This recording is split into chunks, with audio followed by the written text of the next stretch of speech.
देखो chapter number चल रहा था, वही चैप्टर नंबर 4। मैंने आपको यहाँ समांतर प्लेट संधारित्र है वो मैंने पूरा करा दिया है। समांतर प्लेट संधारित्र जितने भी क्वेश्चन बनते हैं मैंने करा दिए हैं कि किस प्रकार से परावैद्युत माध्यम भरा हो या नहीं भरा हो, आंशिक भरा हो, पूर्णतः भरा हो। समझ में नहीं बात? ठीक है, या फिर टी मोटाई की बहुत सारी क्या पट्टिकाएं रखती हूँ तो भी धारता क्या हो। ठीक है, अब हम अगले संधारित्र की ओर बढ़ते हैं।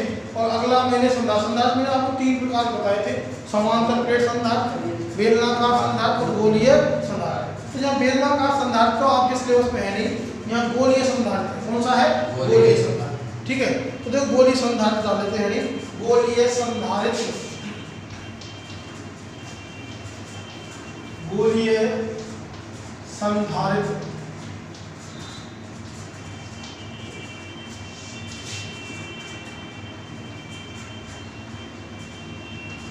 Spherical capacitor.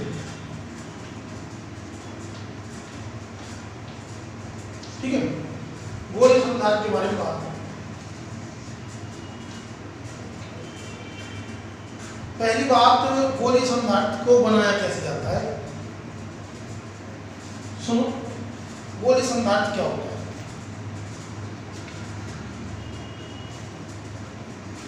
तो गोलीय संधारित्र में क्या होता है कि 2 संकेंद्रीय गोले होते हैं। क्या होते हैं? 2 संकेंद्रीय गोले। संकेंद्रीय आप जानते हैं, एक गोले के अंदर दूसरा गोला।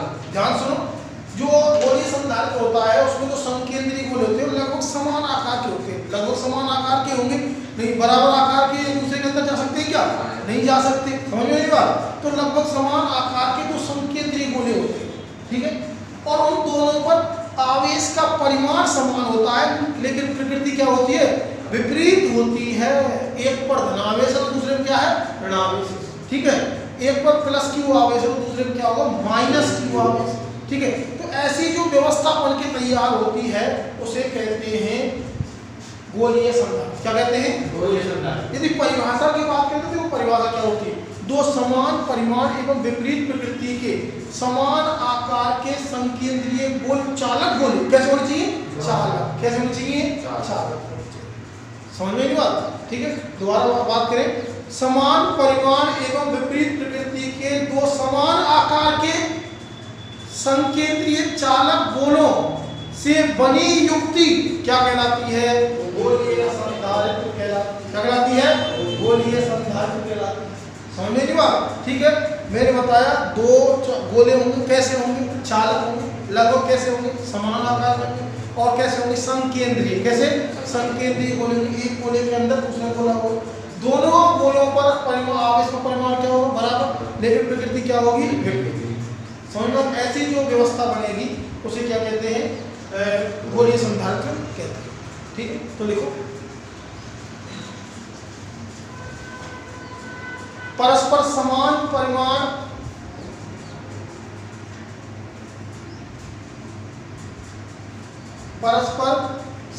परिमाण एवं विपरीत आवेश से युक्त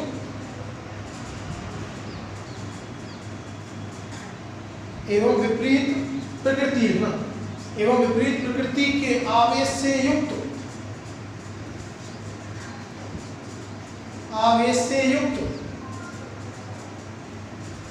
2 लगभग समान आकार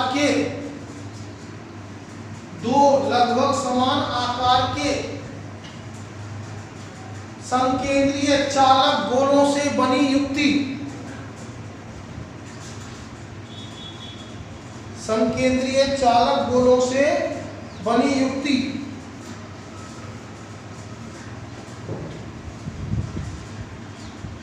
चालक गोलों से बनी युक्ति गोलीय संधारित्र कहलाती है।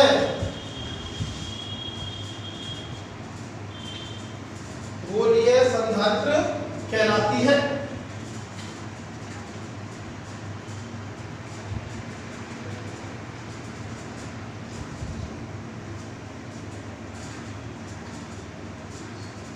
गोलीय संधारित्र कहलाती। देखो कैसे बनाएंगे?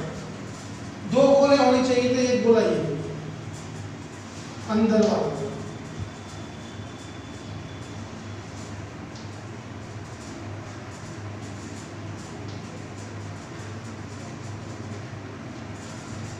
ये अंदर वाला गोला, ठीक है।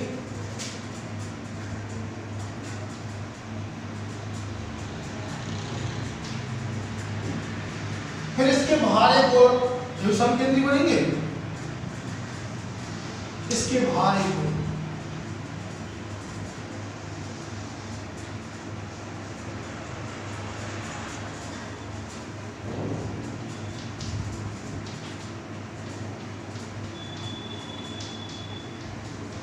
कोई दिक्कत है? दो समकेंद्री गोले हैं, ठीक है, और आप बड़ा बना ले, कोई दिक्कत नहीं। इसको अंदर वाले, इसका नाम दे दिया ए और इसका नाम दे दिया बी, ठीक है। इसकी त्रिज्या, बाहर वाले की त्रिज्या ले ली मैंने R1 और अंदर वाले की त्रिज्या ले ली मैंने R2, कोई दिक्कत है? ठीक है। अब मैंने क्या किया, अंदर वाले गोले को -q आवेश दिया, तो इस पे -q आवेश पहले,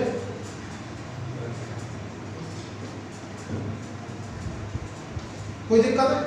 -q आवेश पहले, इस पे -q आवेश, तो प्रेरण के कारण इस गोले की आंतरिक सतह क्या आ जाएगा? धनावेश, और बाहर सतह क्या आ जाएगा? ऋणावेश, ठीक है।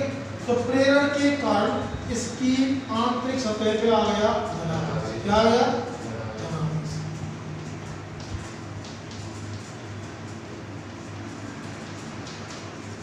ये जो अंदर वाला गोला है ये खोखला भी हो सकता है और ठोस भी हो सकता है, ठीक है। लेकिन दोनों गोले कैसे होंगे? चालक। बाहर वाला तो खोखला होगा ही होगा, जब तो अंदर वाला जाएगा उसके अंदर, लेकिन अंदर वाला ठोस भी हो सकता है और खोखला भी हो सकता है, कोई दिक्कत नहीं, ठीक है। जब इस पे धनावेश उत्पन्न हो गया तो बाहर के पृष्ठ पे क्या उत्पन्न हो जाएगा? ऋणावेश।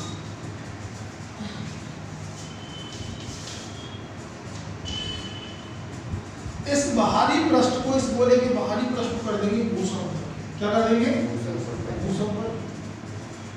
तो ये ऋणावेश कहां चला जाएगा? पृथ्वी द्वारा नष्ट हो जाएगा,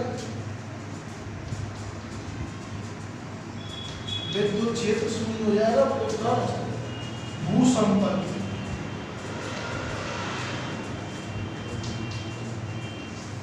ठीक है। तो इस प्रकार से आपके पास ये संरचना बन पाएगी, क्या हो जाएगा? गोलीय संरचना, क्या हो जाएगा? गोलीय संरचना, ठीक है। तो आप ये बना,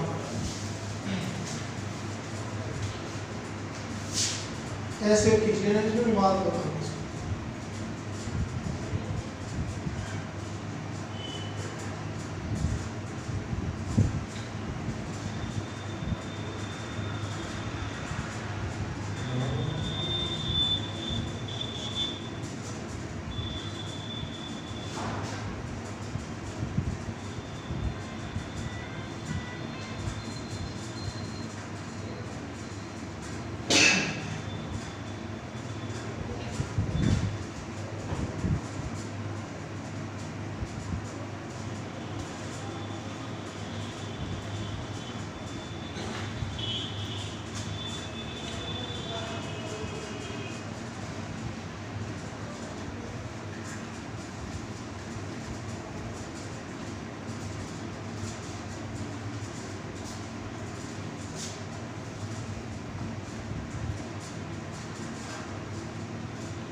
हाँ भाई,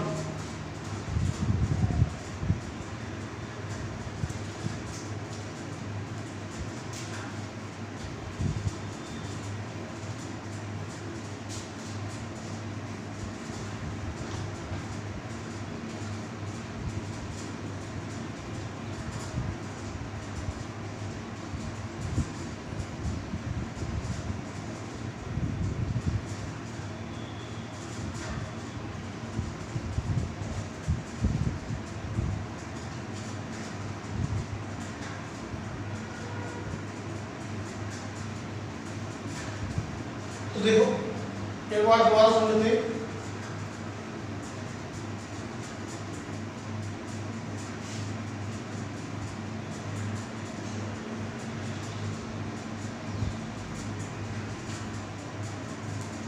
तो देखो क्या है कि एक आंतरिक गोला है बी, ठीक है, जो एक बाह्य गोले ए से घिरा हुआ है। आंतरिक गोला ठोस भी हो सकता है और खोखला भी हो सकता है, ठीक है। दोनों की त्रिज्या है, ए की त्रिज्या है स्मॉल r1 और बी की त्रिज्या है स्मॉल r2। जब आंतरिक गोले को -q आवेश दिया जाता है तो बाह्य गोले के आंतरिक पृष्ठ पर प्रेरण के कारण धनावेश उत्पन्न हो जाता है तथा बाह्य पृष्ठ पर क्या हो जाता है, ऋणावेश उत्पन्न हो जाता है। बाह्य पृष्ठ को भूषण पर करने पर यह ऋणावेश पृथ्वी द्वारा क्या किया जाता है, निरस्त कर दिया जाता है। समझ में आई बात, ठीक है। अब इस गोले पर इस गोले पर आंतरिक गोले पर एक तो इसके आवेश के कारण विभव उत्पन्न होगा, खुद का आवेश रहता है, उनका आवेश नहीं होगा, नहीं होगा। एक बाहर वाला आवेश ये बचा, ये अंदर चला गया पृथ्वी में, ये बचा प्लस, इस प्लस ये बाहर का गोला भी अपना विभव उत्पन्न करेगा क्योंकि इसके अंदर है ये, तो इसमें कितने विभव उत्पन्न होंगे, 2। समझ में आएगी बात, ठीक है।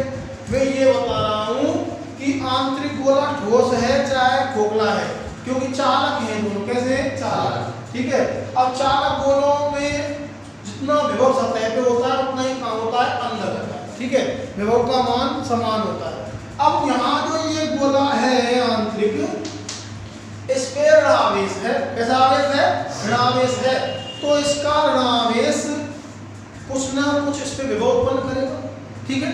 अब ये गोले ए के अंदर और है, तो बाहर का जो गोले ए का जो आंतरिक धनावेश है ये भी क्या उत्पन्न करेगा, इस पे विभव उत्पन्न करेगा। तो इस पे कितने विभव उत्पन्न हुए, 2। कितने हुए, 2, ठीक है। तो परिणामी विभव कैसे निकालेंगे, दोनों विभवों को क्या कर देंगे, योग कर देंगे, दोनों विभवों का क्या कर देंगे, योग कर देंगे। समझ में आई बात, ठीक है। तो पहले देखो चित्र अनुसार एक गोलीय संधार्थ दर्शाया गया है जिसमें एक आंतरिक गोला बी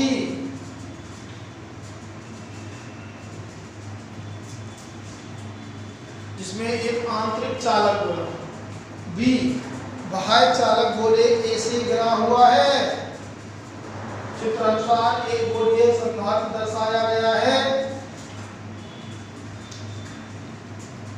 चित्र अनुसार एक गोलीय संधारित्र दर्शाया गया है जिसमें एक आंतरिक चालक गोला बी बाह्य चालक गोले ए से घिरा हुआ है।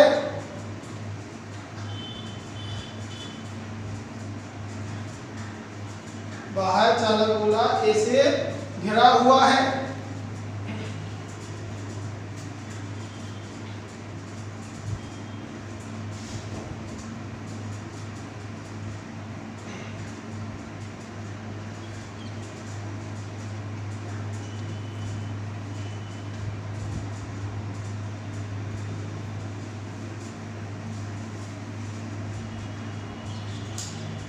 बाह्य चालक गोला ए से घिरा हुआ है।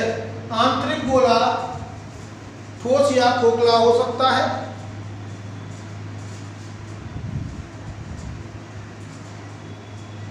आंतरिक गोला ठोस या खोखला हो सकता है। आंतरिक गोला ठोस या खोखला हो सकता है। गोले ए तथा बी की त्रिज्याएं क्रमशः R1, R2, small r1, small r2 है। गोला ए तथा बी की त्रिज्याएं क्रमशः स्मॉल r1, स्मॉल r2 है।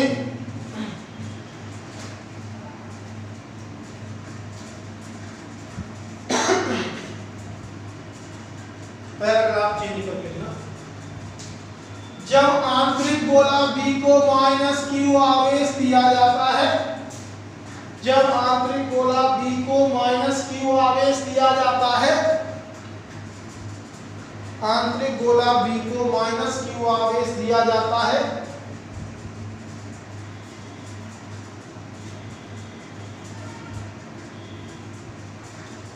-q आवेश दिया जाता है, तो बाह्य गोले के आंतरिक पृष्ठ पर प्रेरण के कारण,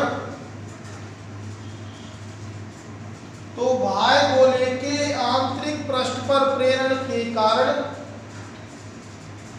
बाह्य गोले के आंतरिक पृष्ठ पर प्रेरण के कारण धनावेश उत्पन्न हो जाता है।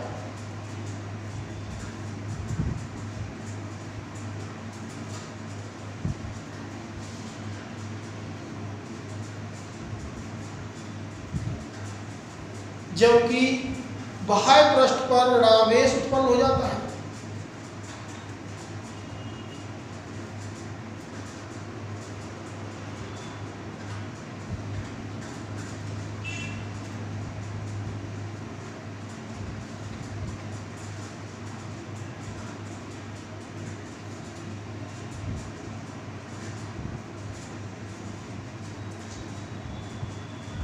बाह्य गोले के बाह्य पृष्ठ को, बाह्य गोले के बाह्य पृष्ठ को, बाह्य गोले के बाह्य पृष्ठ को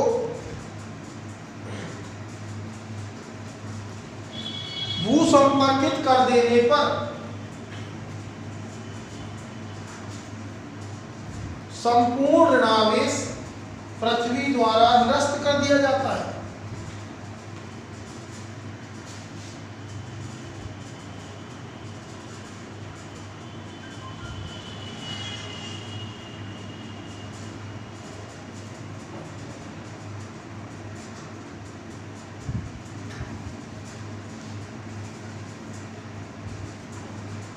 नष्ट कर दिया जाता है।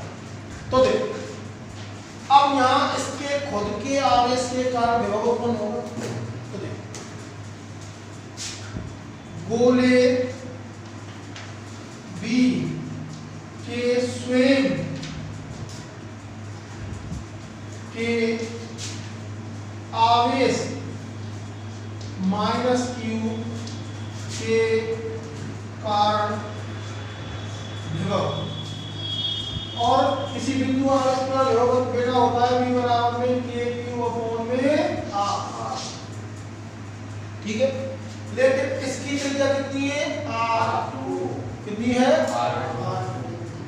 समझ में आई बात? तो यहाँ विभव में v1 मानता हूँ, v1 बराबर k का मान 1/4 pi epsilon not minus Q बटे में R2, समीकरण नंबर 1। कोई दिक्कत है? क्योंकि माइनस क्यू आवेश का। अब वही जितना विभव गोले के अंदर होता है, खोखले गोले के अंदर होता है, उतना ही क्या होता है प्रश्न। तो अब ये विभव, ये जो धनावेश है, ये क्या करेगा, गोला ए बी इस पे क्या करेगा, अपना विभव उत्पन्न करेगा। समझ में एक बात? ये स्वयं का था, अब ये उत्पन्न करेगा। ठीक है, तो इसको समीकरण नंबर 1 तक उतार के फिर लिखो नीचे।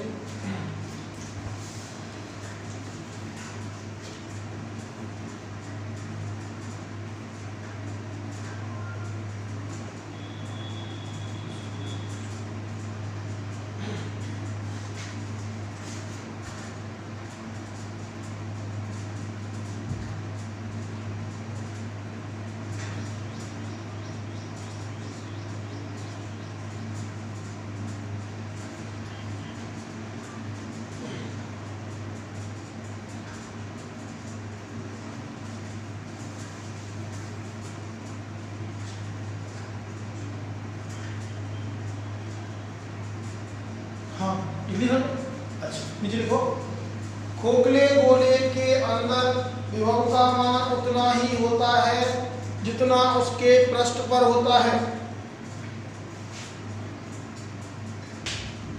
खोखले गोले के अंदर विभव का मान उतना ही होता है जितना उसके पृष्ठ पर होता है।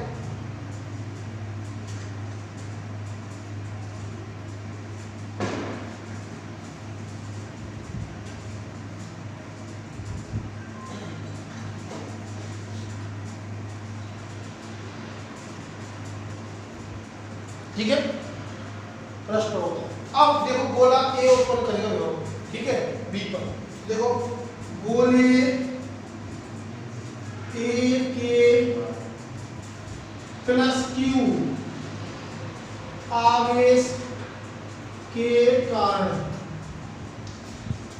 V पर विभव, ठीक है। अब कितनी त्रिज्या देखो, इसकी त्रिज्या कितनी है, R2 है R, तो देखो V2 बराबर में 1/4 पाई एप्सिलॉन नॉट Q बटे में R, समीकरण नंबर 2। माइनस नहीं प्लस आप इसका उत्पन्न हुआ है R1।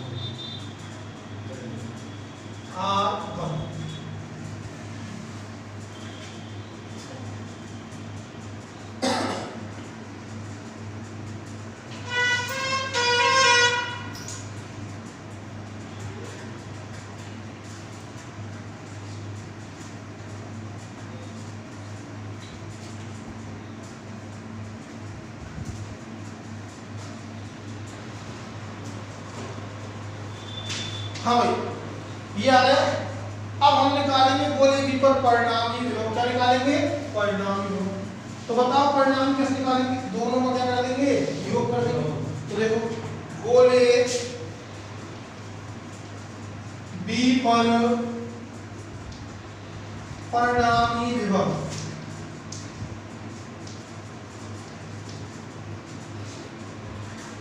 V बराबर में V1 प्लस में V2। तो V2 पहले प्लस में कोई सा पहले लिखता हूँ। तो V बराबर में इसका मान कितना था, 1/4 पाई एप्सिलॉन नॉट Q बटे में R। इसका मान कितना था, माइनस में 1/4 पाई एप्सिलॉन नॉट Q बटे में R। कोई दिक्कत के 1/4 पाई एप्सिलॉन नॉट Q क्या आ रहा है, कॉमन। V बराबर में Q 4 pi epsilon not common ले लिए, यहाँ बचेगा 1/में R1 माइनस 1/में R। कोई समस्या, इसका लघुत्तम ले लेंगे तो V बराबर में Q में 4 पाई एप्सिलॉन नॉट, यहाँ लघुत्तम लिया तो R1 R2 और यहाँ आ जाएगा R2 माइनस में R1। कोई समस्या, इसको समीकरण नंबर दे देंगे, क्या दे देंगे, ये आया परिणामी। तो क्या आया, अब यहां तो उतारो परिणामी, अब विभवांतर निकालो।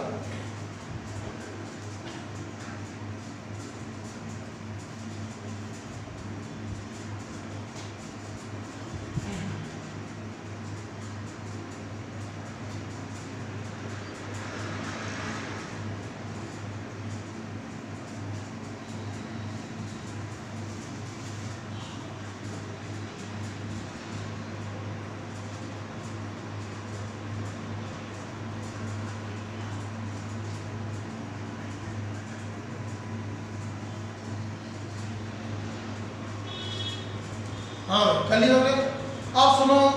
अब सुनो भाई, जब मैंने इसको भूसंपर्कित किया था तो संपूर्ण आवेश कहाँ चला गया, पृथ्वी के ऊपर। तो इस गोले की बाह्य पृष्ठ पर विभव कितना हो गया, 0 हो गया। कितना हो गया, 0 हुआ, क्योंकि आवेश नहीं रहा। ठीक है, अब इसके इस पे निकाल लिया हमने विभव, ये आया नहीं आया। तो इन दोनों की विभवांतर निकालेंगे। तो देखो कैसे निकालेंगे, VA माइनस में V समझ में नहीं आया, ठीक है। तो एक लाइन लिखो, ना समझ में।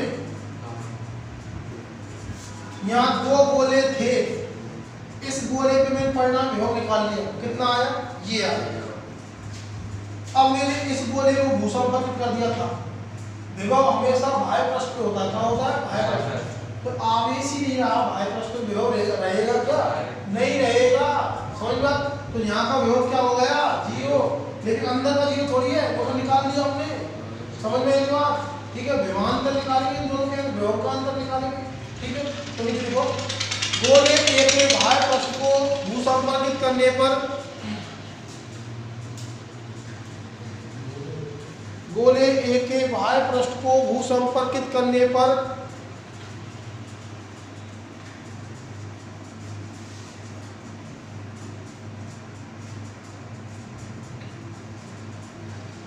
गोले A के बाह्य पृष्ठ को भूसंपर्कित करने पर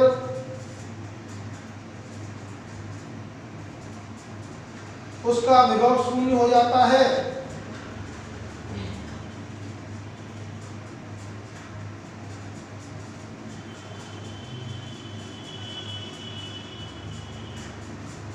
उसका विभव क्या होता है, शून्य हो जाता है।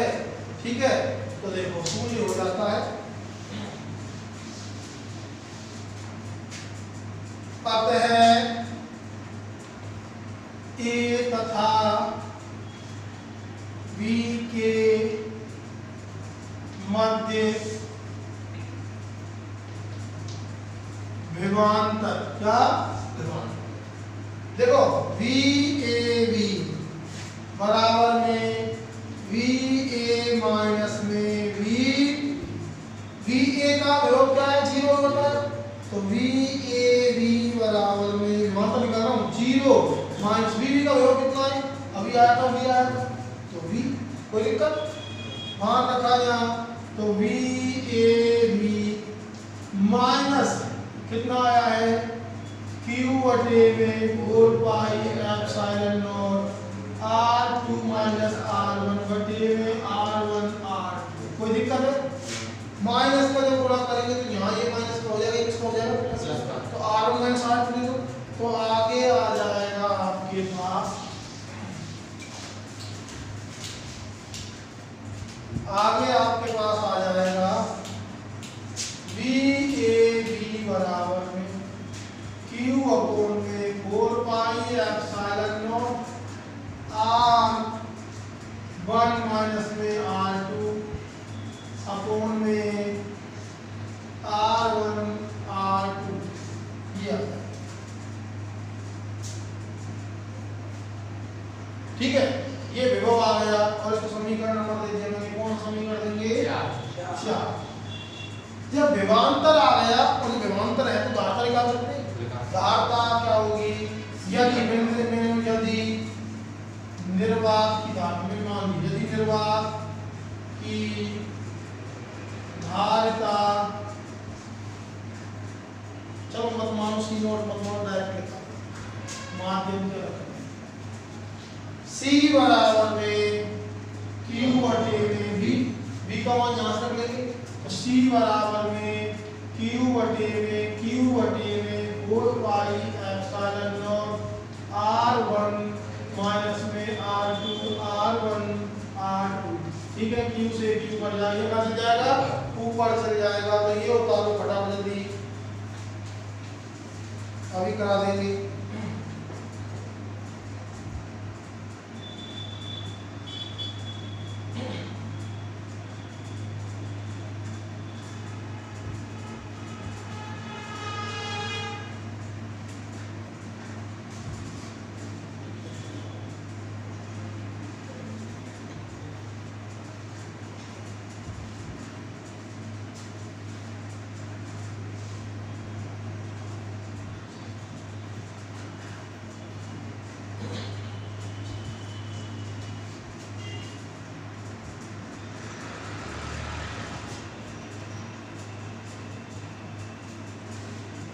तो देखो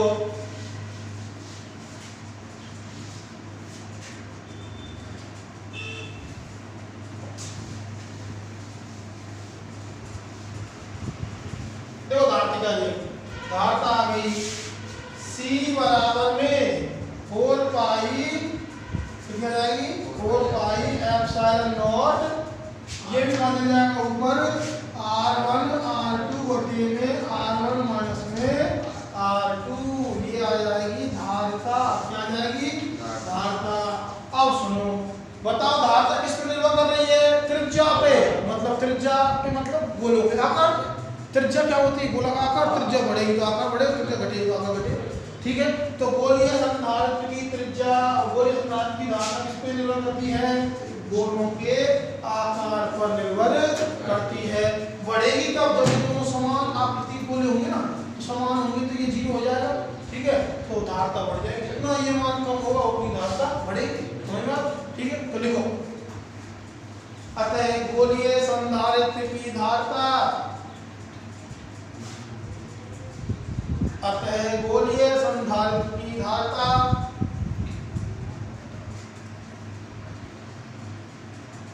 गोलों के आकार पर निर्भर करती है।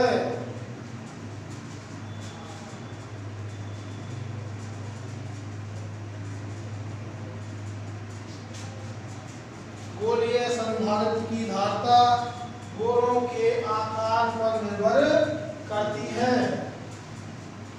लगभग समान आकृति के गोले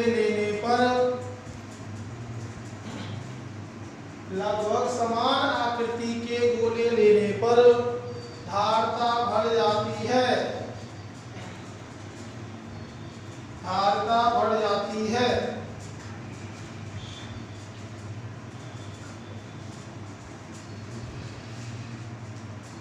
ठीक है, धारता बढ़ जाती। देखो माध्यम में धारता,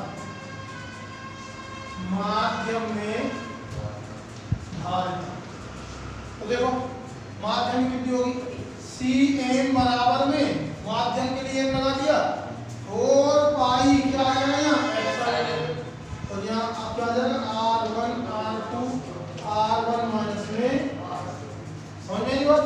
आपको पता है एप्सिलॉन बराबर क्या होता है, एप्सिलॉन नॉट एप्सिलॉन आगे Cm बराबर में F4 pi epsilon not epsilon R R1 R2 upon में R1 माइनस में R। ये किसमें आ जाएगी, माध्यम, किसमें आ जाएगी, माध्यम में। फटाफट ये माध्यम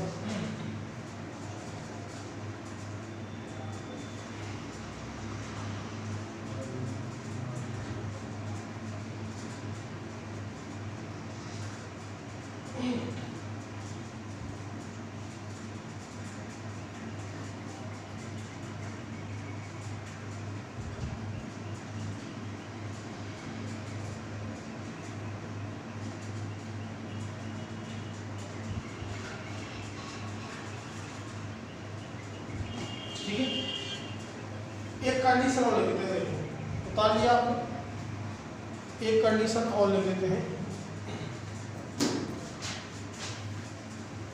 देखो कंडीशन क्या है, यदि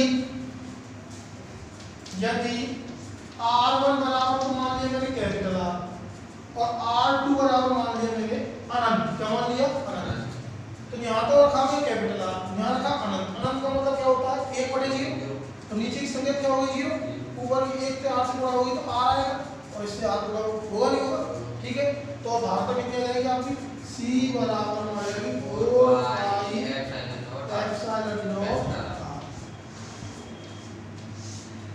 ये यदि R बराबर कैपिटल R हो और R बराबर अनंत हो तो धारता ये आएगी।